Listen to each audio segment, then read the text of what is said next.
Hi guys and gals, Froggy here. This is my IS300, it's 2004, and it was due for an oil change. The computer built into it calls for an oil change about every 5,000, and I like that number too. However, it also needs a tire rotation, so I figured I'd kill two birds with one stone, and I put it up on jack stands. Usually I roll it up on ramps in the front and then jack it up in the back, but this time I want all four wheels off the ground so I can do the rotation. So we're going to do an oil change and a tire rotation. 14mm socket, we'll get that oil plug out and then let her drain into your bucket, and while you're doing that we can go up top and start getting at the filter. Froggy likes to use this kind of oil filter wrench, and I've got a swivel head ratchet with a long reach, so I can reach down in there on the driver's side. There we are. I'm going to reach right down in there and spin that off. Then we're going to put a plastic bag over it, and we're going to pull it up right there, and that way we do it all from the top side. Plus, there's a really cool flyaway involved. Okay, I broke it loose. This is where you shove a plastic bag down there and put the bag around the oil filter. The engine's still a little bit hot. I hope it doesn't melt the bag. And then once you've got it securely wrapped around the oil filter, then just screw the whole thing, bag and oil filter, off, and then you lift it up. It's a little bit of a funny journey to get it back up. You have to twist it and turn it a couple of times. So right there, between that intake runner, that transmission, that automatic transmission stick where you check the automatic transmission fluid, that intake runner, and then this tower here for the shock. This comes right through there and it's out. I need two hands, but basically you can see I've got it out there. Then I just twist it the other way. It's tight, but it comes right out there. And you always spill a little bit. I spill a little bit around the motor mount there. I'm just going to take some brake cleaner and shoot it down there, and the brake cleaner will wash down and eventually drip down into your pan if you've got your pan in the right spot. Otherwise you just wipe it up.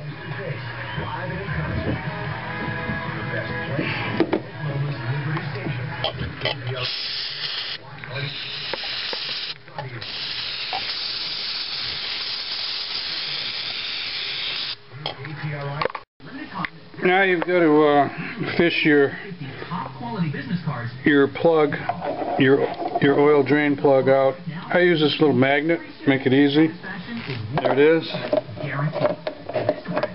Now there's a washer, there's a metal washer, and it's either down in the oil or it's stuck to the oil pan. So you want to guarantee that that metal washer is still there. You can replace it if you want to. They're very durable. I've just been reusing mine. I look at it closely, and if it looks good, I reuse it. That shiny silver washer there is your washer. Okay, and it looks good. I'm not going to peel it off there. I peeled it off last time, and it looks good on both sides. So I'm just going to put my plug back in, tighten it up. Don't over tighten it. You'll strip out the threads on the oil pan, and you'll be buying a new oil pan or one of those things that fixes an oil pan drain threads. So let's do that, and then we're done on the bottom here. I'll make sure the old gasket comes off and the new gasket is on there. You don't want to have a double gasket, and you also don't want to have no gasket at all. I like to put a little oil on the new gasket. Actually, where it screws in is going to have plenty of oil on it anyway, but I just do that. This is a Purelator Pure 1. I like those a lot. I think it's the top of the line Purelator, unless you get into a racing oil filter. When they do independent testing, this one tests pretty good. Very good. Take a look at where you're going with this filter. I just let it rest there. See, there's the oil filter attachment point right there. I'm running my light right on it, in between this piece and that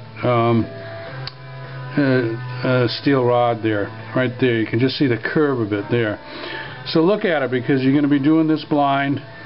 And I use my left hand usually in like a reverse grip with my left hand, but give it a try. You should be able to get it on there. Engine should be cooling off a little bit now. Okay, it's on, and since I used my left hand and reverse gripped it, when it touches down and you start to feel some resistance, I can really only get about a half a turn on it, just for reasons of strength. So I'm going to put my wrench down there and put another quarter turn on it. So I get about 3/4 of a turn on it, and I've never had a problem with them leaking. So I'm not going to film this for you, but I'm just going to stick my wrench down with the oil filter remover tightener thing on it and tighten up a little bit more, quarter turn. Okay, this is going to take 5.7 quarts according to the owner's manual, you know, give or take. And I got a special deal on some Castrol high mileage oil, which is partial synthetic oil. I don't know what they put in it that makes it high mileage, but I like most of the Castrol oils. And then there was only 5 quarts on the special deal, and then I've got some regular Castrol dinosaur oil, and guess what, you can mix them up, it doesn't hurt anything. So let's get these in. Well, while I wait for the cans to drain, I'll top off the windshield washer fluid. I'll check the fluid, the brake fluid level to make sure that's good. I might look at the battery. I might pull the battery and see if the battery needs to be topped off with distilled water. Just take a look at everything under your hood. Okay? Make sure it all looks good. Okay, well, we topped off the battery, and I think I've already showed you a service on the battery. Power steering fluid looks good. Tranny, automatic tranny, you have to have it running, so I'm not going to do that right now. I'm going to start it up, see if we have any leaks, and then check the oil level. Okay, engine sounds good. The AC fans just came on high. Don't see any leaks. Now, you're going to have a little bit of dripping just because of the way this engine is made with the oil filter. The oil filter just has to spill some oil no matter how you do it. It's on an angle. Excuse me. So wipe it up as best you can underneath there, and then wipe up the drips for a couple of days, and then if you have any drips that last longer than 2 or 3 days, then you've got a little kind of a leak developing. It's pretty near impossible to see brand new oil on a shiny silver dipstick, but it's between the marks, and I'm going to add another half a quart to bring it up to the top mark. Okay, we're done with our oil change, and we're rotating tires, front to back, back to front. Standard rotation for tires that are the same size all the way around, wheels same size all the way around. If you have staggered, you can't do this. So I'm checking my brake pad thickness, taking a look at the shock, looking at all my front suspension components, and they all look good. A lot of pad left, and we'll go to the back, then we'll go to the other side, and we'll do the swap. Tires look great. I happen to be using these Sumitomo HTRZ3. They are high performance summer only tires. So if it gets cold or freezing or below 32 where you live, you can't use these in the winter. But where I live in Southern California, these are year-round and they're pretty sticky and pretty good. Okay, we got all our wheels rotated, and Froggy wants to show you this little tool I've got. This is for measuring the depth of your tire. It goes from 2/32, which means you really need new tires, to 1 inch, which I don't know, maybe there's some truck tires that are 1 inch deep, but most cars are about 9/32 or 10/32. High performance tires are usually 6 to 4/32 when they're brand new. But let's check these. I'm expecting around 7 or 8/32. You just put it on there, and then you rotate this top part. See, there's 9 right there. I don't know if you can see it on your computer, but it's not 9 because there's a little showing. So let's rotate it 8. There, this is 8/32. I'm not going to do all of them, but I'm just going to show you. So I wanted to show you this little tool. That's all. Okay, car's back on the ground. We're going to torque the lug nuts, 76 pounds, 76 foot-pounds. Tightening a star pattern. Makes me like you're in school. 1, 2, 3, 4, 5, like that. You can start anywhere. 1, 2, 3, 4, 5. Make a star. Let's check our tire pressure. I like 33 psi, and the tires have been inside and cooled now, so you want to check them. That's cold, called cold pressure. Okay, one last thing is to reset the oil service light. And this is not on all the Lexus IS300s.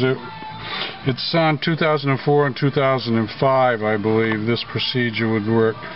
So you turn the key one position so everything lights up. Bring the odometer reading up using the trip meter reset button. So it's already up.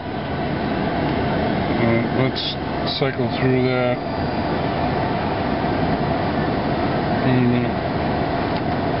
Just turn off the fan for now. Okay, there's the odometer, 95,464. Turn the ignition off. Hold down the trip meter reset knob. That's this knob right here. I don't know if you can see it. The steering wheel's a little bit in the way. Right down there. And then turn the key to run position, which is one position before starting the engine. And then hold it for 5 seconds, and the odometer will switch to 0. Now I have to, yeah, the odometer will go to 0, but that's for the oil change. So let me try that. I'm going to need 2 hands. Hold on. Okay, all I can tell you is it did work when I did it. There's some dashes that count down, like 5 dash, 4 dash, 3 dash, 2 dash, 1 dash, and then it goes to nothing.